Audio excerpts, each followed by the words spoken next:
Semana de carnaval e eu acredito que muita gente pode ter aproveitado a data para descansar, dar uma desligada mental do caos da democracia tupiniquense. E eu entendo perfeitamente. Mas se o preço da liberdade é a eterna vigilância, eu preciso te atualizar do que rolou essa semana e como a saga para salvar a democracia, destruindo o Estado de Direito, segue firme em seu propósito. E a síntese é muito clara. Eles querem derrotar o bolsonarismo. Com Lula não ajudando a ajudar e seguindo em suas ações não só idiotas como quase senis, o tom tem que subir. E se a galera apontar que, você não pode fazer isso, você é doido, pode ser o preço a se pagar. O relógio está correndo, as pesquisas estão comendo solta, a pressão internacional aumentando. Portanto, se dá para fazer algo, tem que ser agora. E qual é a nossa parte nessa história? Documentá-la. E é o que faremos nesse vídeo. Tá no ar mais um episódio da série Era Uma Vez em Brazuela. Porque eles até podem dizer amar essa terra, mas somos nós que lutamos por ela. Dá medo? Mas vamos com medo mesmo.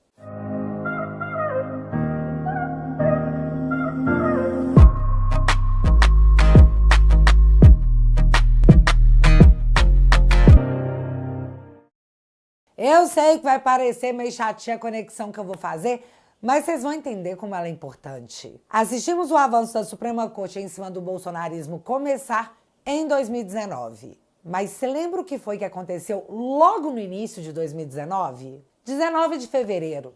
Documento da Receita Federal aponta suposta fraude de Gilmar Mendes. Ministro vê ilícito e pede providências a Toffoli. E vale lembrar que a Receita Federal é submetida ao Ministério da Fazenda, que por sua vez é submetida ao governo federal. Pois é, Bolsonaro era o presidente e Moro o ministro da Justiça. Só um detalhe. No dia 11 de abril daquele mesmo ano, mais um escândalo. A matéria capa da revista Cruzoé mencionava o amigo do meu pai.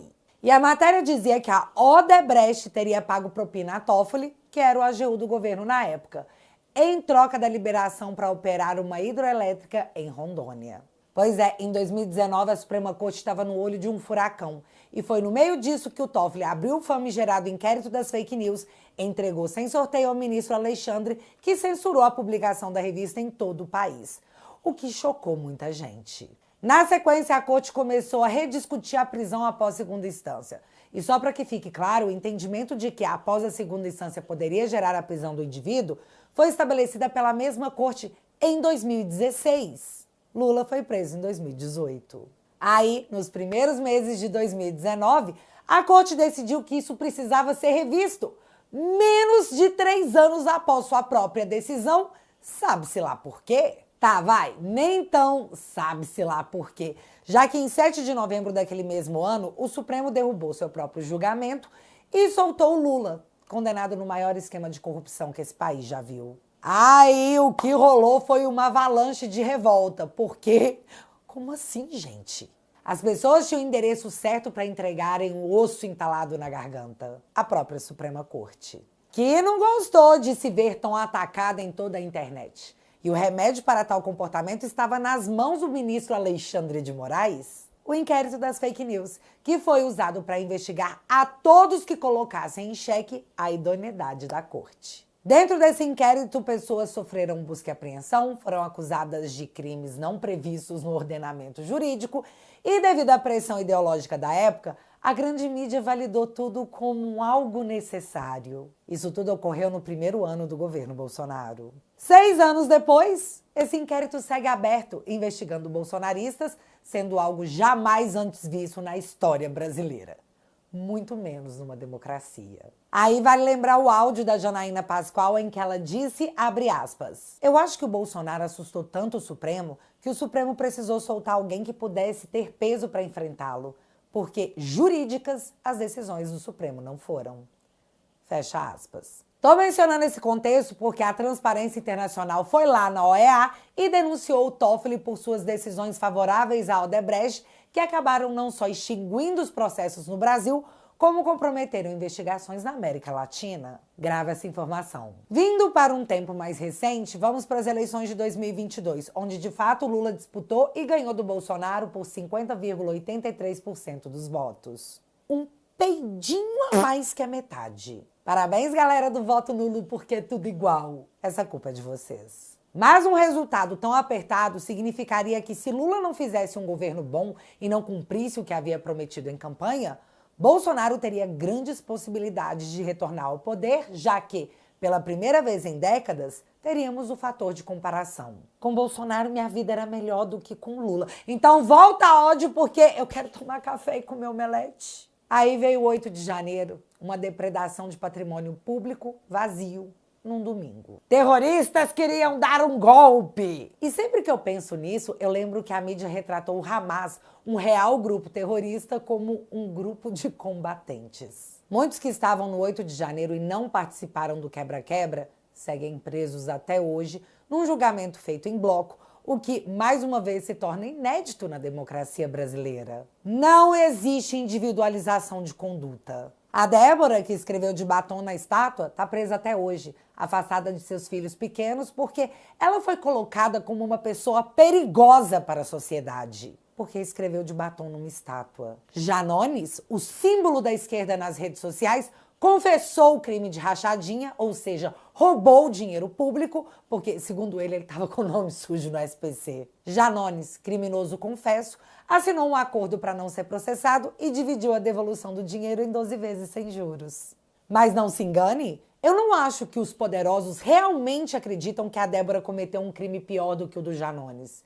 Mas a Débora precisa ser usada para algo maior. Já chego lá. O 8 de janeiro aconteceu e Bolsonaro estava fora do Brasil naquele início de 2023. Ainda não se sabia o quanto daria para envolver o Bolsonaro naquela revolta popular. O que se tinha na mão era uma reunião com embaixadores e uma live em que Bolsonaro falava sobre a desconfiança de um sistema que ele criticava desde 2015. E eu não poder falar abertamente sobre o fato em questão é assustador, porque falar sobre o nosso sistema de votação no Brasil se tornou um crime. No Tribunal Superior Eleitoral, a pedido do PDT, um partido da base do Lula, Bolsonaro se tornava inelegível por 8 anos. Talvez uma forma de garantir que, mesmo que o Lula fizesse Merlin, o que era uma tragédia anunciada, o Bolsonaro não conseguiria voltar ao poder porque o Tribunal Eleitoral decidiu assim. Sob os aplausos da mídia tradicional, que não é segredo para ninguém, detesta o Bolsonaro, o inelegível tranquilizava o futuro político brasileiro da atual base do governo. Mas se tornar inelegível por reunião com embaixadores, uma atribuição de um presidente da República, ou inelegível por fazer uma live? Sei não, hein? Pode não ser forte o suficiente, principalmente se no TSE, na época da eleição, o presidente da corte não for um legalista fechado com o entendimento da maioria dos ministros. E ó, em 2026, à frente do TSE estará Cássio, indicado por Bolsonaro. Beleza?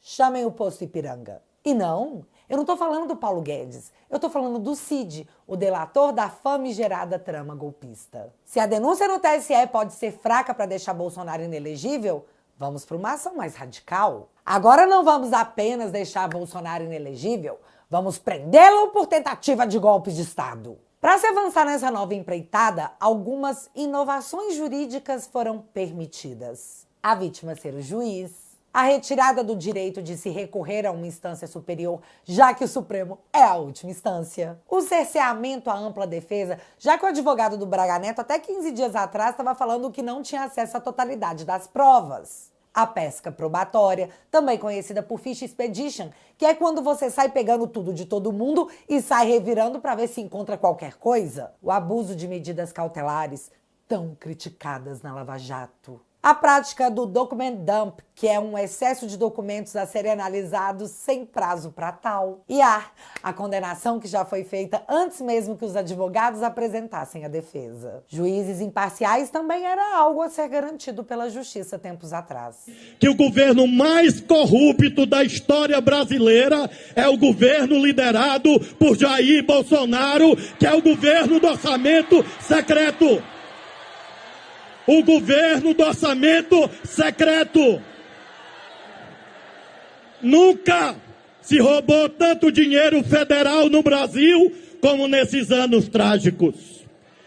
E no governo do Lula, as coisas funcionavam.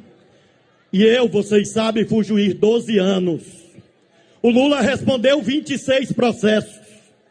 só teve uma condenação, uma proferida por alguém que não era juiz. Era político disfarçado de juiz que se chama Sérgio Moro.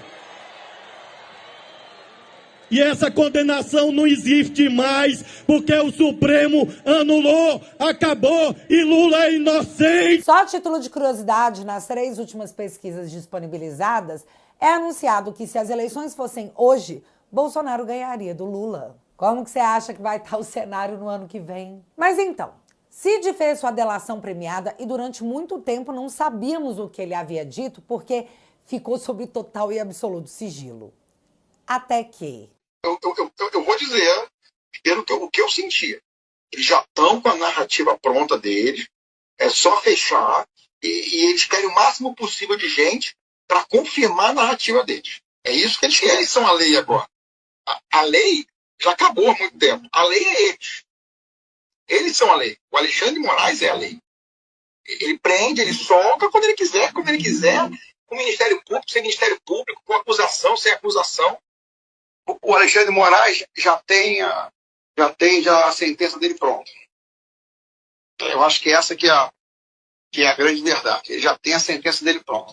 Se isso aqui tivesse ocorrido na Lava Jato, estaria tudo anulado. Porque como que você vai usar as informações dadas por um delator após ele dizer que era praticamente obrigado a confirmar uma narrativa que já estava pronta sob ameaça de ir para a cadeia por 30 anos? Mas a justiça desse país é muito benevolente. Alexandre pessoalmente foi até o Cid dar uma última chance para que ele parasse de se contradizer. Sob pena não só da decretação de prisão, como também da cessação da consequente rescisão da colaboração e eventual rescisão englobará inclusive a continuidade das investigações e responsabilização do pai do investigado, de sua esposa e de sua filha maior.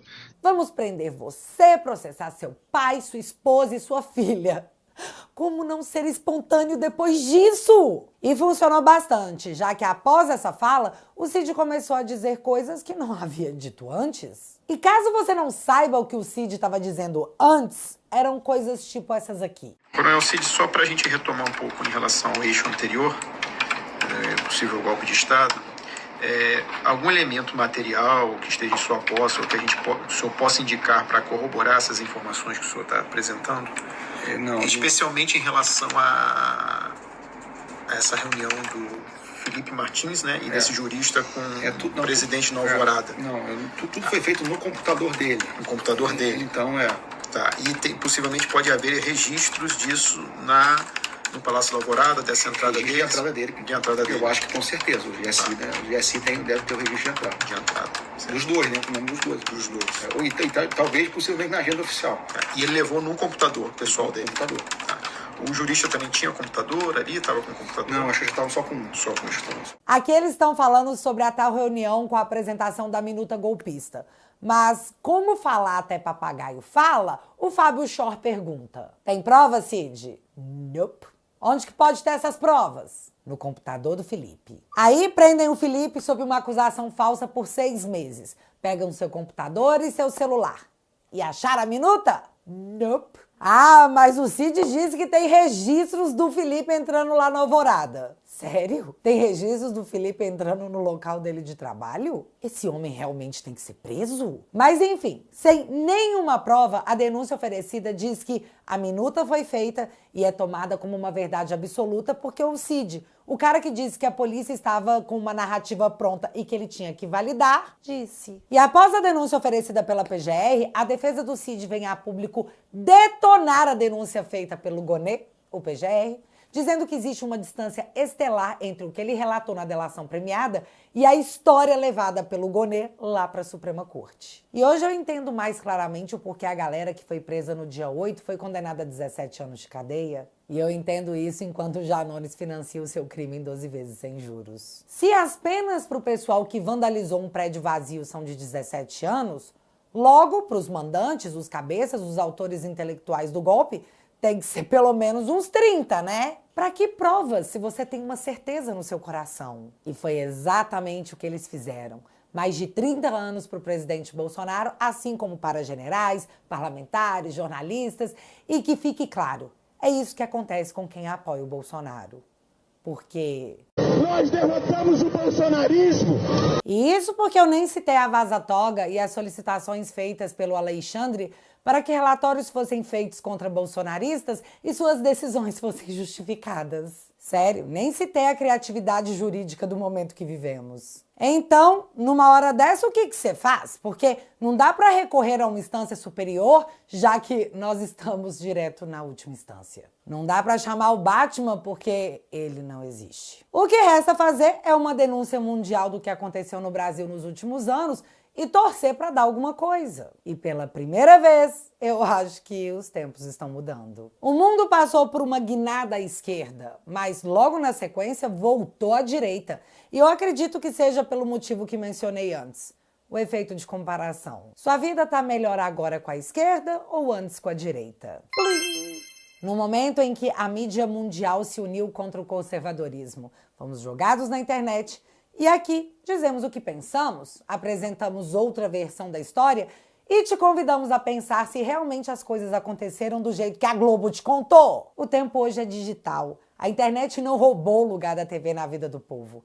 Ela determinou o fim das mídias tradicionais. Hoje, mais TVs estão ligadas no YouTube e na Netflix do que nos canais de TV tradicionais. Sendo assim, a internet se torna um vetor de propagação de ideias de direita, que chegam cada dia a mais pessoas, que mudam a opinião de comunidades, que fazem refletir se elas se sentem otárias por terem acreditado que comeriam picanha com farofinha. A internet pega a sua indignação e leva para dentro do gabinete do parlamentar. E para estancar essa sangria, a solução é apenas uma. Precisamos regulamentar a internet. De 2020 a 2025, essa era uma tendência global. Até que Trump foi reeleito, as Big Techs entenderam que foram usadas por governos para a propagação de suas agendas e agora eles dizem, chega. O mundo recuou e agora o Brasil teme isolamento global após a União Europeia recuar na regulação das Big Techs.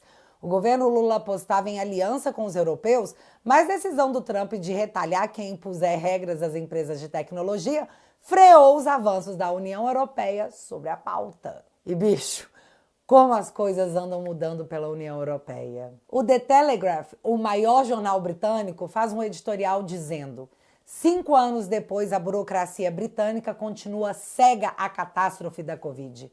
Não precisamos de um dia de reflexão. Precisamos de uma avaliação rigorosa e pragmática de como nossa resposta à pandemia levou a consequências tão trágicas. O mundo agora quer rever o que foi imposto como lei. Já pensou se chega por aqui que as medidas adotadas foram erradas e o remédio acabou se tornando um veneno? Pode ser que queiram revisitar as falas de quem foi crucificado à época por pedir o mínimo: bom senso. E essas informações não chegariam às casas das pessoas pela Globo, chegaria pela internet. Chegaria não? Vai chegar. E pelo visto, mais cedo do que estávamos pensando. Mas tá, voltando ao caos que o Brasil se encontra e a saída ter sido encontrada num escândalo mundial. Ao relator dos direitos humanos da OEA, tudo foi passado. Ele ouviu desde os advogados do Felipe Martins e Daniel Silveira, assim como representantes dos presos do dia 8 de janeiro, que estão jogados na cadeia há 2 anos sem condenação. Até o papo direto com o próprio Bolsonaro. E vem cá, você lembra que eu pedi para vocês gravarem a informação de que a Transparência Internacional tinha denunciado o Toffoli para a mesma OEA? Pois é, vai somando. A Lei Magnitsky já foi aplicada, caso vocês não saibam, ao presidente do TSE da Nicarágua. Ela abarca crimes de corrupção, assim como crimes contra os direitos humanos. E se antes o foco das denúncias parecia estar apenas em cima do ministro Alexandre, agora a Transparência Internacional traz não apenas mais um participante na história, mas também uma nova ótica do que pode ter acontecido no Brasil nos últimos anos. E vai saber se para só no Alexandre e no Toffoli. Prender Bolsonaro para eles pode até ser a garantia de que ele não dispute o pleito de 26 em definitivo. Mas ao que tudo indica, será a repercussão mundial que pode levar o Brasil a se equiparar à Venezuela nos noticiários globais, já que prender pessoas acusando-as de tentativa de golpe de Estado não é algo novo. Né, Maduro? O preço que a democracia brasileira irá pagar para de fato se tornar uma democracia, ao que parece, será mais caro que o preço do café ou da picanha. Mas, ao que tudo indica, esse será o remédio amargo que a população brasileira vai tomar para ficar imune. E se você quer ajudar a espalhar essa história para o mundo, você pode. Compareça à manifestação do dia 16 de março, seja mais um que somou a foto mundial que jogou para o mundo o pedido de socorro. Porque acredite, tá todo mundo de olho no Brasil. Essa pode ser a sua contribuição histórica para o registro de uma época que ficará lembrada pela Débora, presa por escrever de batom em uma estátua, e o Janones, que cometeu corrupção, parcelando seu crime em 12 vezes sem juros. O tratamento diferente se dá apenas por quem cada um apoia. E isso, nem de longe, parece com justiça. E desculpa aí o desabafo, mas tem coisas que simplesmente não dá para esquecer. E de fato, não esqueceremos. E galera, pra quem ficou até aqui no vídeo, galera, ninguém jamais, sem o uso da força e destruição da liberdade, conseguirá parar o movimento que começou em 2018. Ou talvez até antes. Nós estamos lutando porque existe uma herança mais importante do que dinheiro a ser deixada para nossos filhos e netos. E é por causa deles que a gente precisa se envolver com a mudança cultural que está acontecendo no Brasil. Recentemente eu comecei um quadro novo chamado Te Barbarizei. E tudo que eu quero é bater aquele papo legal com você sobre a democracia tupiniquense, que atualmente é quase uma brazuela. Os episódios do Te Barbarizei são exclusivos para os membros da família. Então, se você quiser ficar atualizado com as coisas que rolam na política, toque no link que está fixado no primeiro comentário e entre para a família Te Atualizei.